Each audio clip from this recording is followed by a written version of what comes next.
श्री बृहस्पतिवार व्रत कथा। भारतवर्ष में एक राजा राज्य करता था। वो बड़ा प्रतापी और दानी था। वो नित्य गरीबों और ब्राह्मणों की सहायता करता था। ये बात उसकी रानी को अच्छी नहीं लगती थी। वो ना ही गरीबों को दान देती, ना ही भगवान जी का पूजन करती थी और राजा को भी दान देने से मना किया करती थी। एक दिन राजा शिकार खेलने वन को गए हुए थे तो रानी महल में अकेली थी। उसी समय बृहस्पति देव जी साधु के वेश में राजा के महल में भिक्षा के लिए गए और भिक्षा मांगी। रानी ने भिक्षा देने से इनकार किया और कहा, साधु महाराज, मैं तो दान पुण्य से तंग आ गई हूँ। मेरा पति सारा धन लुटाता रहता है। मेरी इच्छा है कि हमारा धन नष्ट हो जाए, फिर ना रहेगा बांस और ना बजेगी बांसुरी। साधु ने कहा, देवी तुम तो बड़ी अजीब हो। धन संतान तो सभी चाहते हैं, पुत्र और लक्ष्मी तो वापी के घर भी होने। यदि तुम्हारे पास अधिक धन है तो भूखों को भोजन दो, प्यासों के लिए प्याऊ बनाओ, मुसाफिरों के लिए धर्मशालाएं खुलवाओ। जो निर्धन अपनी कुंवारी कन्याओं का विवाह नहीं करा सकते उनका विवाह करवा दो। ऐसे और कई काम हैं जिनके करने से तुम्हारा यश लोक परलोक में फैलेगा। परंतु रानी पर उपदेश का कोई प्रभाव नहीं पड़ा। बोली, महाराज आप मुझे कुछ ना समझे, मैं ऐसा धन नहीं चाहती जो हर जगह बांटती फिरूँ। साधु ने उत्तर, तुम्हारी ऐसी इच्छा तो तथास्तु। तुम ऐसा करना, बृहस्पतिवार को घर लीप कर पीली मिट्टी से अपना सिर धोकर स्नान करना, भट्टी चढ़ाकर कपड़े धोना। ऐसे करने से आपका सारा धन नष्ट हो। इतना कहकर साधु महाराज वहाँ से अलोप हो गए। जैसे साधु महाराज ने कहा, रानी वैसे 6 बृहस्पतिवार बीते थे कि उनका समस्त धन नष्ट हो गया। भोजन के दोनों तरसने लगे, सांसारिक भोगों से दुखी रहने लगे। तो राजा रानी से कहने लगा, तुम यहाँ पर रहो, मैं दूसरे देश में जाता हूँ, क्योंकि यहाँ पर मुझे सभी मनुष्य जानते हैं, इसलिए मैं कोई काम नहीं कर सकता। देश चोरी व देश भीख बराबर है। ऐसा कहकर राजा प्रदेश को चला गया। वहाँ जंगल में जाता, लकड़ी काट कर लाता और शहर में बेचता। इस तरह अपना जीवन व्यतीत करने लगा। एक दिन दुखी होकर जंगल में पेड़ के नीचे निश्चित रूप से आसन जमा कर बैठ गया। अपनी दिशा को याद करके व्याकुल होने लगा। बृहस्पतिवार का दिन था। एकाएक उसने देखा कि निर्जन वन में एक साधु महाराज प्रकट हुए। साधु वेश में स्वयं बृहस्पति देवता जी थे। लकड़हारे के सामने आकर बोले, लकड़हारे, सुनसान जंगल में तुम चिंता मगन क्यों बैठे हो? लकड़हारे ने दोनों हाथ जोड़कर प्रणाम किए। उत्तर दे, महात्मा जी आप सब कुछ जानते, मैं क्या कहूँ। यह कहकर उन्होंने साधु को आत्मकथा सुनाई। महात्मा जी ने कहा, तुम्हारी स्त्री ने बृहस्पति के दिन वीर भगवान का निरादर किया है, जिसके कारण रुष्ट होकर तुम्हारी दशा कर दी। अब तुम चिंता को दूर करके मेरे कहने पर चलोगे तो तुम्हारे सभी कष्ट दूर हो जाएंगे। भगवान पास से अधिक संपत्ति देंगे। तुम बृहस्पति के दिन पाठ किया करो। 2 पसक चने के मुनक्के मंगवाकर उनका प्रसाद में शुद्ध जल से लोटे में शक्कर मिलाकर अमृत तैयार करो। कथा के पश्चात अपने सारे परिवार और सुनने वाले प्रेमियों में अमृत और प्रसाद बांटकर आप भी ग्रहण करो। ऐसा करने से भगवान तुम्हारी सभी मनोकामनाएं पूरी करेंगे। साधु के ऐसे वचन सुनकर लकड़हारा बोला, हे प्रभु, मुझे लकड़ी बेचकर इतना पैसा नहीं मिलता जिससे भोजन के उपरांत कुछ बचा सकूं। मैंने रात्रि में अपनी स्त्री को व्याकुल देखा है। मेरे पास कुछ भी नहीं जिसको उसकी खबर मंगा सो। साधु ने कहा, लकड़हारे, तुम किसी बात की चिंता मत करो। बृहस्पति के दिन तुम रोजाना की तरह लकड़ियां लेकर शहर को जाओ। तुमको रोज से दुगना धन प्राप्त हो जाए। तुम भली भांति भोजन भी कर लोगे और बृहस्पति जो पूजा का सामान भी आ जाएगा। इतना कहकर साधु महाराज वहाँ से अंतर ध्यान हो गए। धीरे धीरे समय व्यतीत होने पर फिर बृहस्पतिवार का दिन लकड़हारा जंगल से लकड़ी काट कर किसी भी शहर में बेचने गया। उसे उस दिन और दिनों से अधिक पैसा मिला। राजा ने चना गुड़ आदि लाकर गुरुवार का व्रत किया। उस दिन से उसके सभी क्लेश दूर हुए। परंतु जब दोबारा गुरुवार का दिन हुआ, बृहस्पतिवार का व्रत करना भूल गया। इस कारण बृहस्पतिवार नाराज हो गए। उस दिन से नगर के राजा ने विशाल यज्ञ का आयोजन कर शहर में घोषणा कर दी, कोई मनुष्य अपने घर में भोजन नहीं बनाएगा, न आग जलाएगा। समस्त जनता हमारे यहाँ भोजन करने आएगी। जो इस आज्ञा को नहीं मानेगा उसको फांसी की सजा दे दी जाएगी। इस तरह घोषणा संपूर्ण नगर में करवा दी गई। राजा की आज्ञा अनुसार शहर के सभी लोग भोजन गए, लेकिन लकड़हारा कुछ देर से पहुँचा, इसलिए राजा उसको अपने साथ अपने घर में ले गए। वहाँ ले जाकर उसे भोजन करा रहे थे तो रानी की दृष्टि उस खूंटी पर पड़ी जिस पर उसका हार लटका हुआ वहाँ दिखाई नहीं। रानी ने निश्चय किया कि मेरा हार इस मनुष्य ने चुराया। उसी समय वो उसको बुलाकर जेल खाने में डलवा दिया। जब लकड़हारा जेल खाने में पड़ गया और वो दुखी होकर विचार करने लगा, ना जाने कौन से पूर्व जन्म कर्म से मेरे लिए दुख प्राप्त हुआ है, उसी साधु को याद करने लगा जो कि जंगल में मिला था।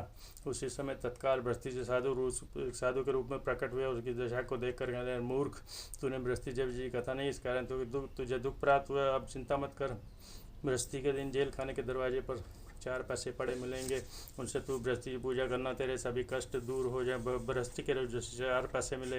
लकड़ा ने कथा इसी रात्रि को बृहस्पति ने नगर के राजा को सपने में कहा, राजा, तुमने जिस आदमी को जेल खाने में बंद कर दिया है वो निर्दोष है, वो राजा, उसे छोड़ दो। रानी कहा, उसी खूंटी पर लटका हुआ, तो अगर तुम ऐसा नहीं करोगे तो मैं तुम्हारे राज्य को नष्ट कर दूंगा। इस तरह रात्रि के सपने को देखकर राजा प्रातःकाल उठा और खूंटी पर हाथ देकर लकड़हारे को बुलाकर क्षमामयी लकड़ा के योग्य सुंदर वस्त्र आभूषण आदि विदा कर दिया तथा बृहस्पति आगे लकड़हार पर नगर को चल दिया। राजा जब नगर के निकट पहुंचा उसे बहुत आश्चर्य हुआ। नगर में पहले से अधिक बाग, तालाब, कुएं तथा बहुत सारे मंदिर आदि बन गए। राजा ने पूछा किसका बाग और धर्मशाला है, तो नगर के सभी लोग कहने रानी और बांदी के हैं। तो राजा को आश्चर्य हुआ और गुस्सा भी रहे। जब रानी ने खबर सुनी राजा उन्होंने बांदी से कहा, दासी देखो राजा हमको कितनी बुरी हालत में छोड़ गए थे, हमारी ऐसी हालत देखकर वापस न लौट जाएं, इसलिए तुम दरवाजे पर खड़े। आज्ञानुसार दासी दरवाजे खड़ी। राजा आए तो उन्हें अपने साथ अंदर ले आई। तो राजा ने क्रोध करके अपराध से पूछा, यह धन तुम्हें कैसे पर? उन्होंने कहा ऐसा धन है बृहस्पति व्रत के प्रभाव से राजा ने निश्चय किया 7 रोज बाद तो सभी रोज पूजन करते हो, परंतु मैं दिन में 3 बार कहानी कहा करूँगा तथा रोज व्रत किया करूँगा। बस हर समय राजा के दोपट्टे में चले की दाल बंधी रहती, इनमें 3 बार कहानी कहता। एक रोज राजा ने विचार के चलो अपनी बहन के घर हो आते हैं। इसने निश्चय करके राजा घोड़े पर सवार अपनी बहन के घर को चल दिया। मार्ग में उसने देखा कुछ आदमी एक मुर्दे को लिए जा रहे हैं।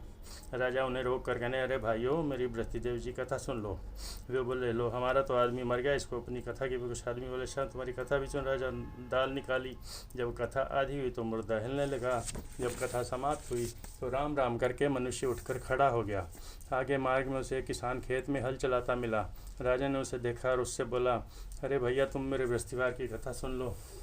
किसान बोला, जब तक मैं तुम्हारी कथा सुनूं तब तक 4 हरिया जोत लूँगा, अपनी कथा किसी और को सुनाना। इस तरह राजा आगे चले। राजा के हटते बैल पछाड़ खा कर गिर गए। उसके पेट में बड़ी जोर का दर्द होने लगा। उसकी माताजी रोटियां लेकर आईं। उनने देखा तो अपने बेटे से सारा हाल पूछा, तो बेटे ने कहा सारा हाल बता दिया। तो माताजी दौड़े दौड़े उस घुड़सवार के पास गए और उससे बोला, मैं तुम्हारी कथा सुनी, अपनी कथा मेरे खेत पर चलकर ही कहना। राजा ने वापस आकर माताजी के खेत पर कथा कही, जिसको सुनते ही बैल उठ खड़े। किसान के पेट का दर्द भी बंद हो गया। राजा अपनी बहन के घर पहुंचा। बहन ने भाई की खूब मेहमानी की। दूसरे राजा प्रातःकाल जगा तो वजह सब भोजन कर रहे हैं। राजा ने अपनी बहन से कहा, कोई ऐसा मनुष्य नहीं जिसने भोजन ना किया हो, वो बृहस्पतिवार की कथा सुन ले। बहन बोली, हे भैया ये देश ऐसे ही पहले यहाँ लोग भोजन करते हैं, बाद में अन्य काम करते हैं। अगर कोई पड़ोस में है तो देखाती हूँ, ऐसा कहकर देखने चाहिए, परंतु उसे कोई ऐसा व्यक्ति नहीं मिला जिसने भोजन ना किया था। वह पूछते पूछते कुम्हार के घर पहुँची, जिसका लड़का बेमौत था। उसे मालूम हुआ उनके यहाँ 3 रोज से किसी ने भोजन नहीं किया। रानी ने अपने भाई की कथा सुनने के लिए कुम्हार से कहा। वो तैयार हो गया। राजा ने जाकर बृहस्पतिवार की कथा कही, जिसको सुनकर उसका लड़का ठीक हो गया। अब तो राजा की प्रशंसा होने लगी। एक रोज राजा ने अपनी बहन से कहा, हे बहन हम अपने घर को जाएंगे, तुम भी तैयार हो जाओ। राजा की बहन ने अपनी सास से कहा। सास ने कहा, चली जाओ, परंतु अपने लड़कों को मत लेकर जाना, क्योंकि तेरे भाई के औलाद नहीं है। बहन ने कहा, भैया मैं तो चलूँगी, परंतु कोई बालक नहीं। राजा बोला, जब कोई बालक नहीं जाएगा तब तुम क्या करोगी? बड़े दुखमन से राजा अकेला अपने नगर को लौट गया। राजा ने अपनी रानी से कहा, निर्वंशी राजा, हमारा बुद्ध देखने का घर धर्म नहीं है, कुछ भोजन आदि नहीं किया। रानी बोली, ये प्रभु बृहस्पति जी ने हमें सब कुछ दिया है, हमें औलाद भी अवश्य। उसी रात को बृहस्पति जी राजा के सपने में कहा, राजा उठो, सभी शोक त्याग दो, तुम्हारी रानी गर्भ से। ये राजा को सुनकर बड़ी हुई। 9वें महीने में उसके गर्भ से एक सुंदर पुत्र पैदा हुआ। तो राजा बोला, हे रानी, स्त्री बिना भोजन के तो रह सकती है, लेकिन बिना बोले नहीं। जब मेरी बहन आए तो मुझसे कुछ कहना मत। रानी सुनकर हाँ कर दिया। जब राजा की बहन ने शुभ समाचार सुना तो बहुत खुश हुई तथा बधाई लेकर अपने भाई के घर पहुंची। तभी रानी ने कहा, घोड़ा चढ़कर नहीं गधा। राजा की बहन बोली, भाभी मैं इस तरह न कहती तो मैं औलाद कैसे मिलती? बृहस्पति जी ने ऐसी जैसी जिसके मन में कामना सभी को पूरा करते हैं। जो सद्भावना बृहस्पतिवार कर व्रत करता है, कथा पढ़ता है, सुनता है, दूसरों बृहस्पतिदेव उन सभी की मनोकामनाएं पूरी करते हैं।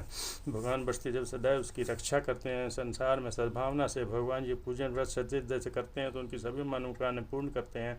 जैसी सच्ची भावना से रानी और राजा ने उनकी कथा का गुणगान किया तो उनकी सभी इच्छाएं बृहस्पतिदेव ने पूर्ण की थी। इसलिए पूर्ण कथा सुनने के बाद प्रसाद लेकर जाना से चाहिए। हृदय से उनका मनन करते हुए जयकारा बोलो, बोलो बृहस्पतिदेव भगवान जी की जय।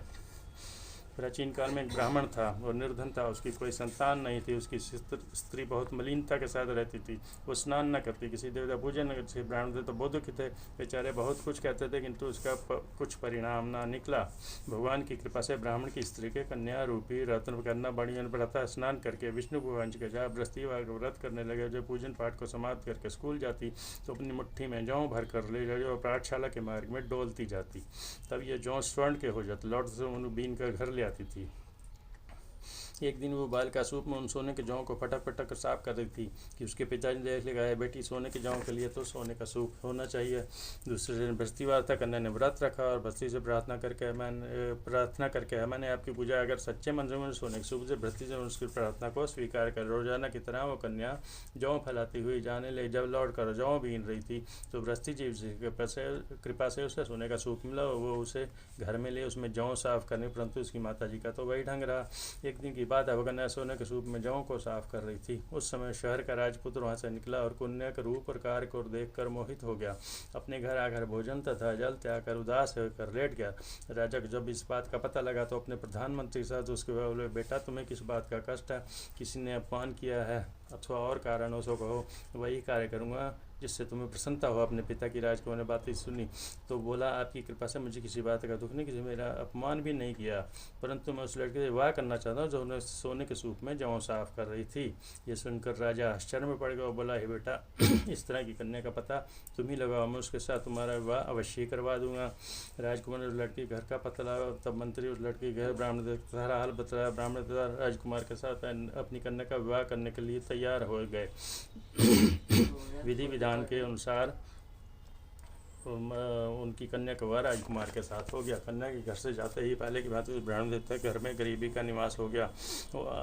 भोजन के लिए अन्न बड़ी मुश्किल से मिलता था। एक दिन दोपहर ब्राह्मण देवता अपनी पुत्री के पास गए।